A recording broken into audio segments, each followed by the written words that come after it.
മോനെ രഘു, സംസാരത്തിൽ കാര്യമില്ലടാ, പ്രവൃത്തിയിലെ കാര്യം. നീ പ്രവർത്തിച്ച് കാണിക്കേ. പിന്നെ നിന്നെ വിളിക്കാൻ വന്നവനെവിടെ? അവൻ എങ്ങോട്ടോ പോയേ? അവനെന്തോ അത്യാവശ്യം ഉണ്ടെന്ന് പറഞ്ഞിട്ട് പോയി. വേറൊന്നും എനിക്കറിയില്ല. എനിക്ക് ഒട്ടും സമയമില്ല ബോസ്. നാളെ നേരം വെളുക്കുന്നതിനുള്ളിൽ അവനെ ഞാൻ ബോസിൻ്റെ മുന്നിലേക്ക് എത്തിച്ചിരിക്കും. ഇത് രഘുവിൻ്റെ വാക്കാ. അപ്പോൾ നാളെ പാക്കലാ. അവനെക്കുറിച്ച് വല്ല അറിവുണ്ടോ? ഇന്നലെ പോയതാ മറ്റവനെ പൊക്കാന്ന് പറഞ്ഞിട്ട് ഇതുവരെ ഇങ്ങോട്ട് എത്തിയിട്ടില്ല. ബോസ് എന്തിനെങ്ങനെ പേടിക്കുന്നേ? അവൻ്റെ കാര്യം അവനിപ്പോൾ വരും. ഞാൻ അവൻ്റെ ഫോണിലേക്കൊന്ന് വിളിച്ച് നോക്കട്ടെ.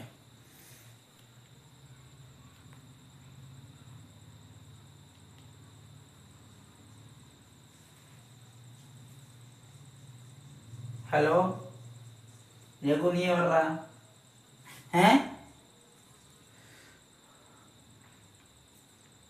അയ്യോ, ഓക്കെ, ഞാനിവിടെ വരാം. ഓക്കെ, ശരി എന്നാൽ. ശരി ശരി, ഓക്കെ. നിങ്ങളാരാ? ഓക്കെ, ശരി എന്നാൽ. ശരി ശരി. എന്താ രഘു പറഞ്ഞേ? അവന് ബോധമുണ്ടോ? രഘുവിൻ്റെ കയ്യിൽ നിന്ന് കിട്ടിയിട്ട് പാവം ബോധം പോലും ഉണ്ടാവില്ല ഇപ്പോൾ. അവനെ ഇങ്ങോട്ട് എത്തിക്കാൻ പറയും പെട്ടെന്ന്. കിട്ടി, കണക്കിന് കിട്ടിയിട്ടുണ്ട്. ബോധവും പോയി. പക്ഷെ മറ്റവൻ്റെ അല്ല, ഇവിടെ നിന്ന് യുദ്ധം പോയില്ല, അവൻ്റെ. എൻ്റെ ബോസേ, അവൻ ആരാണെന്ന് വെച്ചിട്ടാ? അവൻ കളരി, കരാട്ട ഇതെല്ലാം അത്യാവശ്യത്തിന് അറിയുന്ന ഇത്തനാ.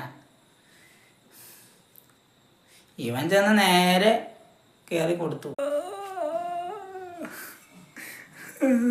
എൻ്റെ പല്ല് പോയെന്താ തോന്നുന്നേ? എൻ്റെ പല്ല്.